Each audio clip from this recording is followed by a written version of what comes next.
بسم اللہ الرحمن الرحیم۔ السلام علیکم محترم ناظرین، کیا آپ کو معلوم ہے کہ چاند اور سورج کو بھی جہنم میں ڈالا جائے گا؟ ایسا کیوں کیا جائے گا؟ جاننے کے لیے ویڈیو کو مکمل دیکھیے۔ حضرت ابن عباس سے مروی ہے کہ رسول پاک صلی اللہ علیہ وآلہ وسلم نے فرمایا کہ تم چلے جاؤ۔ انہوں نے پوچھا کہاں؟ تو آپ صلی اللہ علیہ وآلہ وسلم نے فرمایا عرض محشر کی طرف۔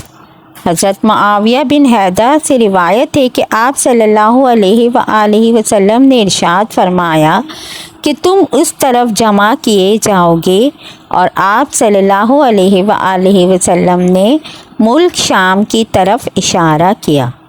حضرت سمرہ بن جندب رضی اللہ تعالیٰ عنہ سے روایت ہے کہ آپ صلی اللہ علیہ وآلہ وسلم نے فرمایا تم بیت المقدس کی طرف محشور ہوگے، پھر تم قیامت میں جمع ہوگے۔ حضرت وہب بن منبع رحمۃ اللہ علیہ فرماتے ہیں کہ اللہ تعالیٰ نے بیت المقدس سے فرمایا تھا کہ میں تجھ پر اپنا فرش رکھوں گا اور تیری طرف اپنی مخلوق کو محشور کروں گا، اور تیرے پاس داؤد علیہ السلام سوار ہو کر آئیں گے۔ حضرت ابن عمر رضی اللہ تعالیٰ عنہ سے روایت ہے کہ آپ صلی اللہ علیہ وآلہ وسلم نے فرمایا کہ جو شخص یہ چاہے کہ اپنی آنکھ سے قیامت کا مشاہدہ کرے تو اسے چاہیے کہ وہ اذا الشمس کورت، اذا السماء انفطرت اور اذا السماء انشقت کو پڑھ لے۔ قیامت کے دن ایک منادی ندا کرے گا جس سے سب مخلوقات سنے گی۔ وہ کہے گا ہر قوم جو خدا کو چھوڑ کر جن معبودوں کی عبادت کرتی ان کے ساتھ ہو جائے۔ چنانچہ ہر شخص کے سامنے اس کے معبود کی صورت بنا دی جائے گی جس کی وہ عبادت کیا کرتا تھا۔ ایک فرشتے کی شکل حضرت عزیز علیہ السلام جیسی اور ایک فرشتے کی شکل حضرت عیسیٰ بن مریم جیسی بنا دی جائے گی۔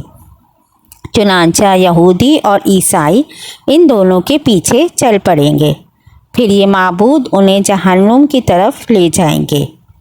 پھر کوئی نہیں بچے گا، صرف مومن رہ جائیں گے۔ البتہ مومنین میں کچھ منافق بھی ہوں گے۔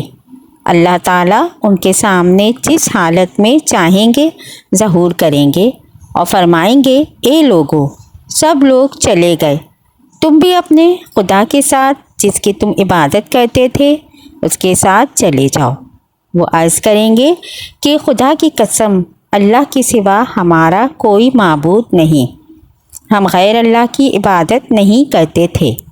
پھر اللہ تعالیٰ اپنی پنڈلی مبارک سے پردہ ہٹا کر مومنین پر اپنی عظمت کی تجلی فرمائیں گے، جیسے وہ پہچان لیں گے کہ وہی ان کا رب ہے۔ مومنین یہ دیکھ کر سجدہ ریز ہوں گے، جبکہ منافقین گدی کے بل جا گریں گے، کیونکہ اللہ تعالیٰ ان کی پشتوں کو بیل کے سینگ کی طرح سخت کر دے گا۔ پھر اللہ تعالیٰ مومنین کو حکم دیں گے تو وہ اپنے سر اٹھائیں گے۔ حضرت ابن عباس سے روایت ہے کہ حضرت سیدنا ابوبکر صدیق نے عرض کیا یا رسول اللہ، میں دیکھ رہا ہوں کہ آپ صلی اللہ علیہ وآلہ وسلم بوڑھے ہو رہے ہیں۔ آپ نے فرمایا مجھے سورہ ہود، سورہ واقعہ، سورہ مرسلات، سورہ عما یتساءلون اور سورہ اذا الشمس کورت نے بوڑھا کر دیا۔ حضرت ابو مریم سے روایت ہے کہ آپ صلی اللہ علیہ وآلہ وسلم اذا الشمس کورت کا مطلب یہ بیان کیا کہ سورج کو بے نور کر کے دوزخ میں ڈال دیا جائے گا، اور اذا النجوم انکدرت کا مطلب یہ بیان کیا کہ ستاروں کو توڑ کر جہنم میں ڈال دیا جائے گا، اور ہر اس معبود کو جس کی خدا کے سوا پرستش کی گئی دوزخ میں ڈالا جائے گا، سوائے حضرت عیسیٰ اور ان کی والدہ کے۔ حضرت ابن عباس رضی اللہ تعالیٰ عنہ اذا الشمس کورت کی تفسیر میں فرماتے ہیں کہ اللہ تعالیٰ سورج، چاند، ستاروں کو قیامت کے دن سمندر میں پھینک کر ان کی روشنی کو مسخ کر دیں گے، پھر اللہ تعالیٰ مغرب کی طرف سے ہوائیں چلائیں گے جو سمندر کو بھڑکا کر آگ میں بدل دیں گی۔ اور بعض حضرات نے یہ فرمایا ہے کہ جب سورج کو سمندر میں پھینکا جائے گا تو اس سے سمندر کھول اٹھے گا اور پھر آگ میں تبدیل ہو جائے گا۔ حضرت ابو ہریرہ رضی اللہ تعالیٰ عنہ فرماتے ہیں کہ قیامت کے دن سورج اور چاند بے نور کر دیے جائیں گے۔ حضرت ابن ابی کعب رضی اللہ تعالیٰ عنہ فرماتے ہیں کہ قیامت سے پہلے 6 نشانیاں ظاہر ہوں گی۔ لوگ بازاروں میں چل پھر رہے ہوں گے کہ سورج کی روشنی بجھ جائے گی۔ ابھی وہ اسی حالت میں ہوں گے کہ پہاڑ زمین پر گر پڑیں گے اور زمین لرزنے لگے گی، جسے جنات گھبرا کر انسانوں کی طرف اور انسان گھبرا کر جنات کی طرف بھاگیں گے۔ جانور، پرندے اور درندے آپس میں غلط ملت ہو جائیں گے۔ ارشاد خداوندی ہے، ترجمہ سورہ تکویر کا ہے کہ جب جنگل کے جانوروں میں رول پڑ جائے یعنی ایک دوسرے میں مل جائیں گے، اور ترجمہ ہے سورہ تکویر کا کہ جب بے بیاتی اونٹنیاں چھٹتی پھریں اور جب دریا جھونکے جائیں، اس وقت جنات انسانوں سے کہیں گے ہم تمہیں کہتے ہیں کہ سمندر کی طرف چلو۔ جب وہ وہاں پہنچیں گے تو آگ ہی آگ نظر آئے گی جس سے شعلے اٹھ رہے ہوں گے۔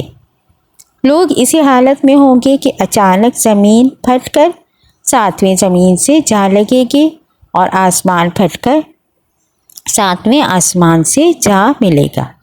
تب ان پر ایک ایسی ہوا چلے گی تو انہیں موت کی آغوش میں سلا دے گی۔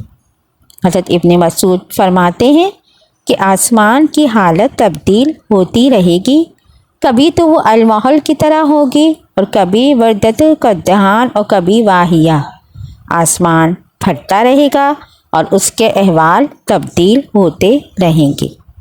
حضرت محمد بن کعب کی روایت سے امام قرطبی فرماتے ہیں کہ قیامت کے دن لوگوں کو اندھیرے میں اٹھایا جائے گا اور آسمان کو لپیٹا جا چکا ہوگا، ستارے جل جائیں گے، سورج اور چاند ختم ہو جائیں گے اور ایک منادی آواز دے گا، لوگ اس دن اس کی آواز کے پیچھے دوڑیں گے۔ ارشاد باری تعالیٰ ہے، ترجمہ اس دن پیچھے دوڑیں گے پکارنے والے کے، ٹیڑھی نہیں جس کی بات، سورہ طٰہٰ میں۔ اور آپ صلی اللہ علیہ وآلہ وسلم نے فرمایا، جب میں جنت میں داخل ہوں گا اور اپنے رب عز و جل کو دیکھوں گا تو اس کے سامنے سجدہ ریز ہو جاؤں گا۔ اللہ تعالیٰ مجھے اپنی تعریف اور بزرگی بیان کرنے کی ایسی اجازت دیں گے جو اپنی مخلوق میں سے کسی کو نہیں دی ہوگی۔ پھر اللہ تعالیٰ فرمائیں گے، یا محمد اپنا سر اٹھائیں، شفاعت کریں، آپ کی شفاعت قبول ہوگی، آپ سوال کریں، آپ کو عطا کیا جائے گا۔